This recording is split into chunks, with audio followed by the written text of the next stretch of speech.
How's it going, everybody? This is going to be the same group of people giving you your random podcast for today. Who are my lovely people joining me? Mike. And Travis.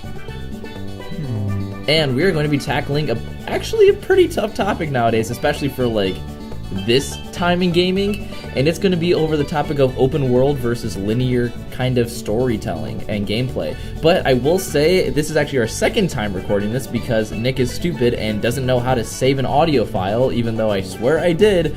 But, we're going to redo it, and it's going to be awesome. So, Mike, do you want to start with your thoughts on this one before where I'm probably going to steer the conversation? Because we know Final Fantasy 10 and 13 are going to come up in this. Right. Well, and that's probably where I'm about to steer this a little bit.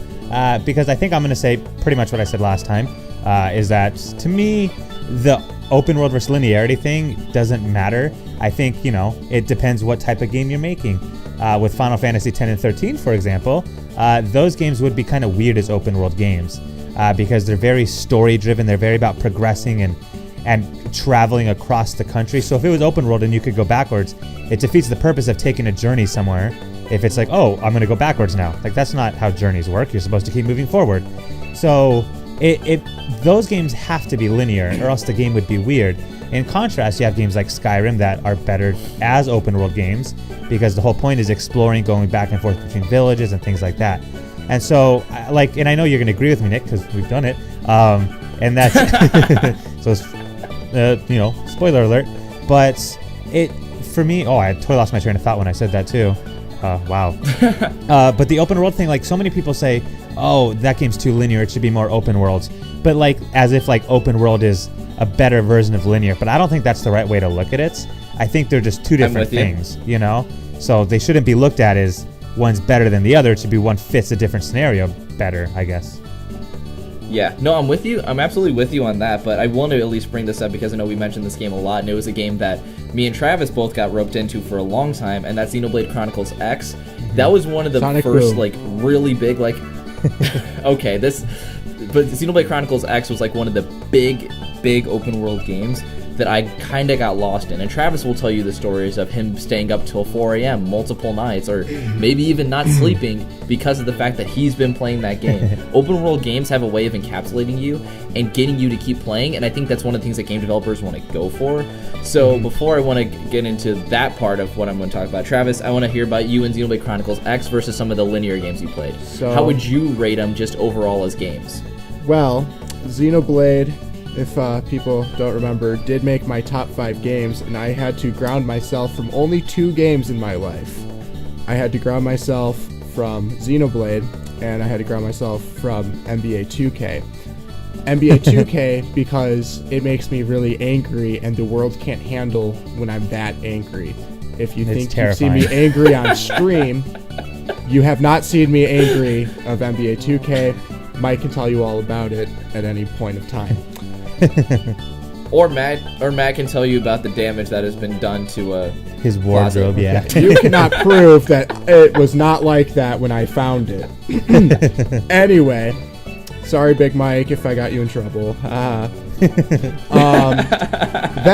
the other game, Xenoblade, I had to ground myself because there was once upon a time in one summer, 3 nights in a row that I said good morning to my dad before I went to bed because I said I was going to beat the next chapter of the game, and then I never even beat it because I did so many side missions that I just did it. And then my dad called me an idiot, and then I'm like, yeah, I should probably sleep. Probably. And so I thought it was only 2 days that you did that. No, see, it was 3 days in a row, but there were 2 days where I just literally never even went to bed. Not in those 3, because I have lost so much sleep because of that game. It's pathetic. You think I'd be further in it than halfway through the campaign. But that's the thing, and I don't even think that game has anything crazy. I remember, I think DLC you can download for it, but it's not and it's like an update or something that you can download for your Wii U to basically not have as much loading time for something or other. I don't know. Maybe done that. Yeah, But anyway, that's one of the big things about open world games is they're supposed to show you a place where you have so much to do, so many other things to see, and you're basically absorbed in this world, and you just want to keep playing and keep playing. And at least from what I've seen is, yeah, open world is such a buzzword nowadays where people say that it's too linear and that's a downfall of a game. Well, I think in my mind, game developers try to get you to have a certain experience from a game, and in certain ways, linearity actually fits what they're trying to do better than an open world aspect. Like, what if the original Mario Bros was open world? Like, I know it wasn't possible back then, but like, what would be the point of it then? Right. Like, that's like what I'm saying is that certain game developers will try to get an experience out of you, and some of it is better told through linear storytelling. Like Final Fantasy X is seen as a great game through in a ton of people's eyes. Like I turns out I was talking over break back home with this one person before that I never even knew. Played a lot of games. Turns out he's played almost every Final Fantasy game ever been released, and he doesn't even say that Final Fantasy 13 or 15 exists to him, but he says Final Fantasy 10 is one of his favorites. Right. So he'll agree with you on that, Mike. But that's the thing. So it's like linearity isn't the issue. Like what we said, we were talking about it before. But the issue with Final Fantasy 13 is they did linearity badly. It can be done right. Like there's a list of just games that are like really good games that are linear. Like honestly, like Tomb Raider is a linear game. Crash Bandicoot's a linear game. Like, let me see some of the other ones on here. Prince of Persia, Virtual Cop, Star Wars, Devil May Cry, Bayonetta. Like, there's so many of them. Even if Travis loves the game, Lego Batman, Super Metroid, Advance Wars. Like, all these games are just linear games. Linearity isn't the problem. It's how they tell the story or how they design the game off of the linearity can be an issue. And you can get around that with open world games. Open world games, you can have a ton of empty space and it's not seen as an issue. In a linear game, they're going to pick that apart like easily. Right. Well, this is where I make my defense of the whole linearity and Final Fantasy 13 thing, because I think you're right. You know, like linearity is not a bad thing. And I think it's funny when people say Final Fantasy 13 is bad because it's too linear. I always say that's not the problem. The problem is that it's not too linear. That game is equally as linear as Final Fantasy X, but people don't see that. Absolutely. The thing is, Final Fantasy 13 is more repetitive. See, they both are just hallways that you walk down and progress to the next area. That's how both games work. Yeah. The difference is each area in Final Fantasy X was totally unique.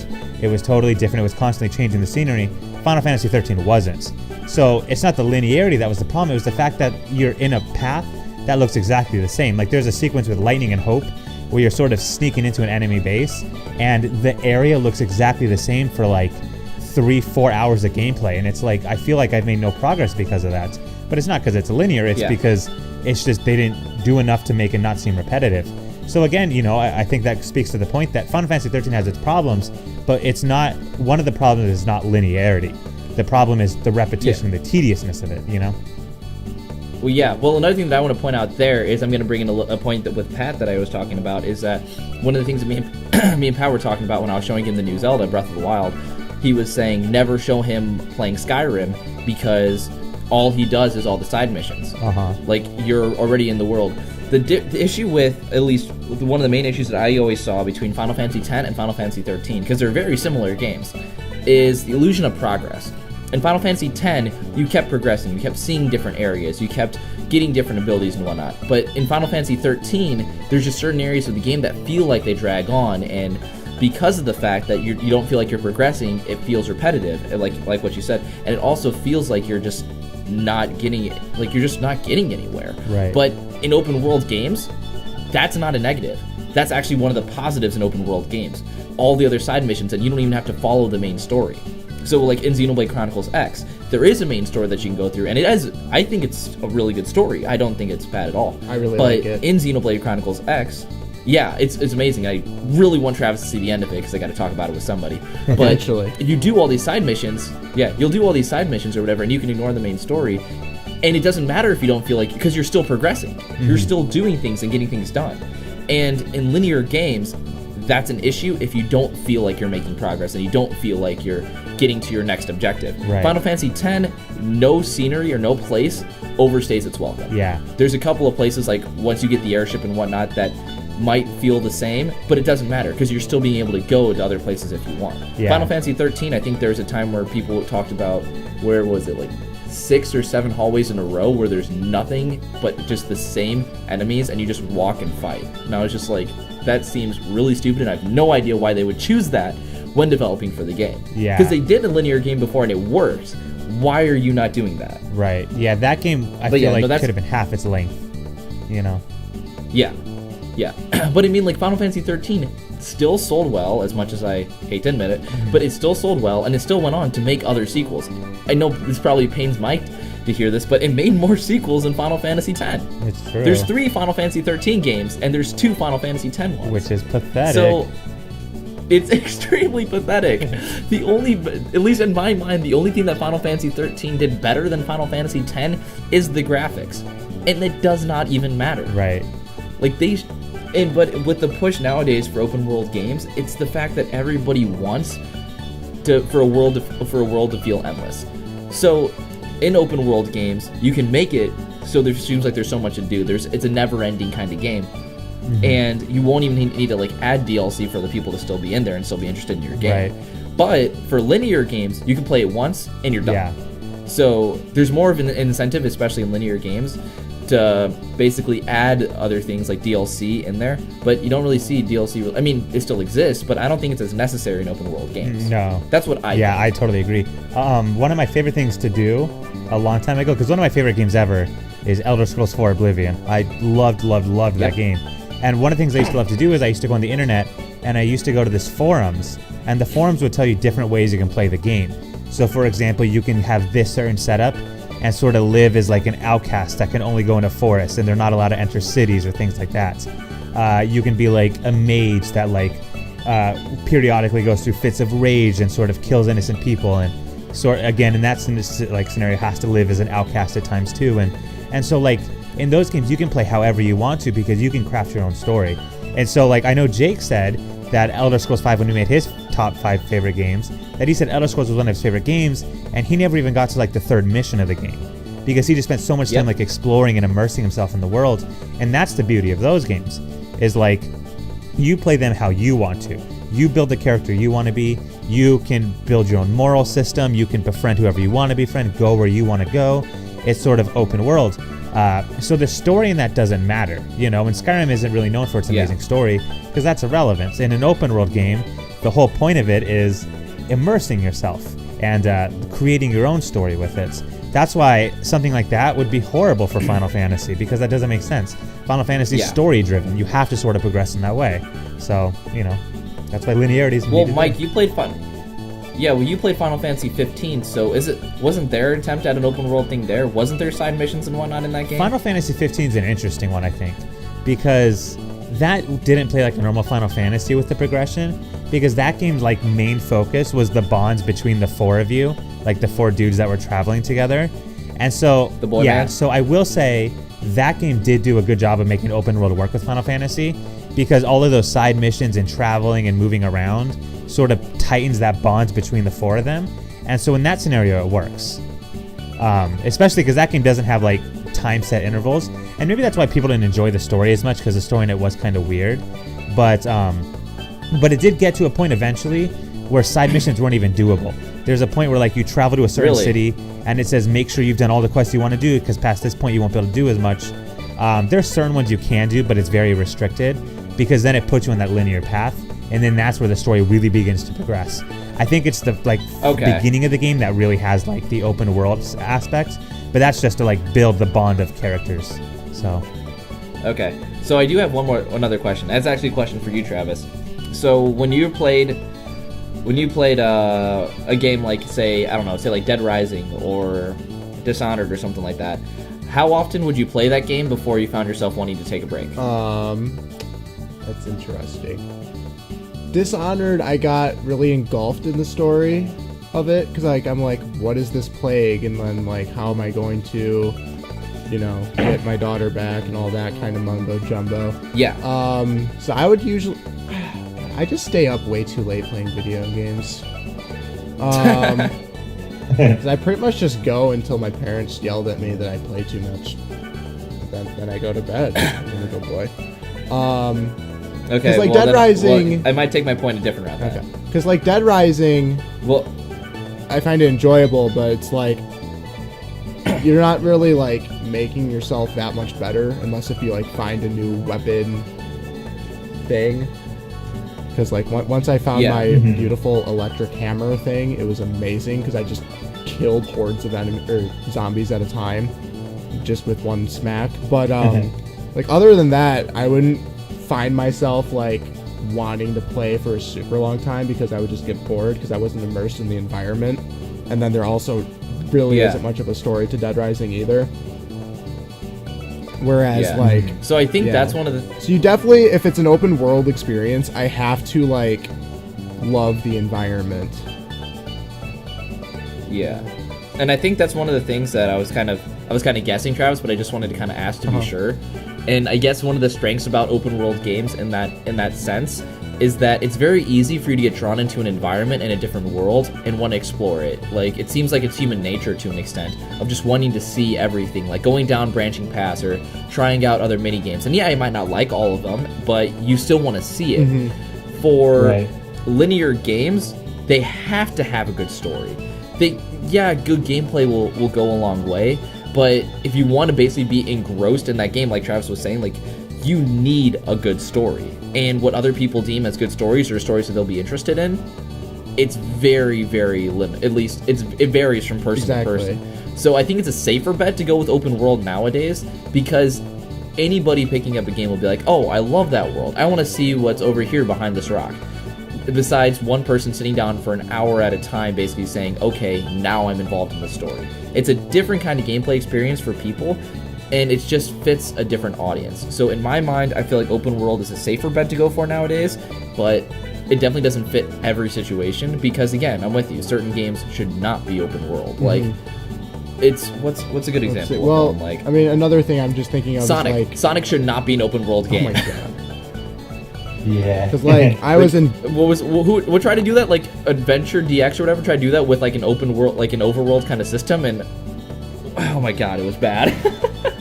Yeah, that one did not work out so well. Sorry, Travis, what were you saying? I was just saying, like, because like I got totally entranced in the story of like Danganronpa, where I streamed that constantly. Yeah. And would play way too long, probably. Especially when I had exams and still was streaming until like 2 a.m. But because, like, I know Danganronpa isn't for everybody. Like Mike and I fell in love with it, but I wouldn't really expect, like, Eric probably wouldn't get too into it because you have to like really get to know the characters and like get an attachment to them, whereas Eric just is like, I don't care, I just want to kill things, which is why he loves CS:GO. Yeah, right. And which is one of the things where I find issues with, because you know people have, which again, it's unfair to judge a book by its cover, but you know there's people who looked at Danganronpa, said, oh, it's anime crap, and tossed it aside. You know there's people who've done that. And it was, and sadly, and it happened also with a game like Doki Doki Literature Club, and I was trying to explain it to a friend of mine, where I was just like, yeah, you might not like the first couple hours or so, but once you get the reveal and what like the actual like game is, and you'll see the actual change and whatnot, it's amazing. He just goes, if I'll hate it for a while, or if you say it's not strong, why are you suggesting to me, like, you have to see the reveal? And he just looks at it and goes, is this like an anime game? And he just never wanted to look at it again. I'm just like, it's a load of crap. But there are people who are going to do that. And so to try to get them engrossed in a short amount of time in a game like that would be crucial, and it's just not as possible to do unless you give them an open, like, a giant world to explore right away. Which it sucks, but it's just how people think nowadays. But yeah, no, that's sorry. Well, I was gonna say, I do think like it, you know, I think it just depends on different tastes a lot of the time too. You know, I think some people just prefer games for the sake of immersion. They like playing a game so they feel like they can play as a character. Yeah. So the idea of a game like Danganronpa, where you control nothing of Makoto in the first game, for example, you know, like he has his own dialogue. All about yeah. I guess besides that, like collecting underwear, I guess is the only thing you do control, but like his thoughts and everything, like he has them. So you don't control Makoto, you just really press X at that point, you know? Yeah. So to a lot of people, that's not really that fun, I guess. You know, you want to be in control of your character. So I kind of get that. So again, I think it just goes back to how much control do you want in the world that you're playing in. Yeah, it's I'm with you, because it's like, it's what experience you're trying to get out of it. Yeah, immersions is one experience, but a great story can be another experience. I'm with you. It really depends on what you want to get out of the game. And with all these games out nowadays, you're bound to get a huge variety of experiences depending on which one you pick up. Right. I will say there are a couple of exceptions to this sort of like rule we made up, where we say like, oh, story sort of correlates with linearity, and gameplay and open world like correlate together. There are two exceptions, I think. Platformers, obviously, like Mario games are linear and they don't exactly have a great story. Yeah, I think platforms are an obvious one. But one of the big ones, I think, are FPS games, because I know that's a controversial one for a lot of people. Is those games, a lot of them don't really have incredible stories, but they're extremely linear. And I think that's the problem a lot of people have with Call of Duty games, for example, is you're playing through a campaign mode that's just like shooter, you know? Yeah. And it's a linear game, and that's why a lot of people say things like, oh, Call of Duty's like casual, dumb gamer stuff, right? Because there's no depth to the game. It's just a game where you're shooting people, and there's no thought process to it. You're just going from one mission to the next, killing. And it's like, okay, I guess there's an argument to be made there, but I think at a certain point, mindless fun like that is also fun. So there's a fine line there. Because, and again, one of Call of Duty's big things is a lot of people say, well, it needs a better story. And that's where Call of Duty World War II got better. So the FPS genre is sort of interesting because it sort of breaks that rule of it's a linear game, but it's not story focused. Especially so I do find that kind of interesting. Which is, well, I was gonna say, that's one of the things that Overwatch did so well, where they focused like solely on multiplayer and everything, and they gave you like side videos and whatnot. So if you wanted the story, you could get it, but it wasn't like in like the actual disc itself. And they kept releasing more of the story with it. So, I mean, you can still get that story experience, but if you don't care, you want the fun online multiplayer, you don't even have to try to seek it out. Yeah, I do agree with that. I don't know, I think Overwatch did that very smart. Like, I play a lot of League of Legends with my friends from back home, and I can give two shits about any of those actual champions outside of, like, how much I actually enjoy playing them. But then I recently got Overwatch, and I do stand by my statement, it is overrated. Damn. Yeah. We're getting disliked. I know. So close but, like, I do watch those, like, little clips, and I honestly do pick some champions just because I'm like, I think he's funny. And I definitely don't have that kind of a thing with League.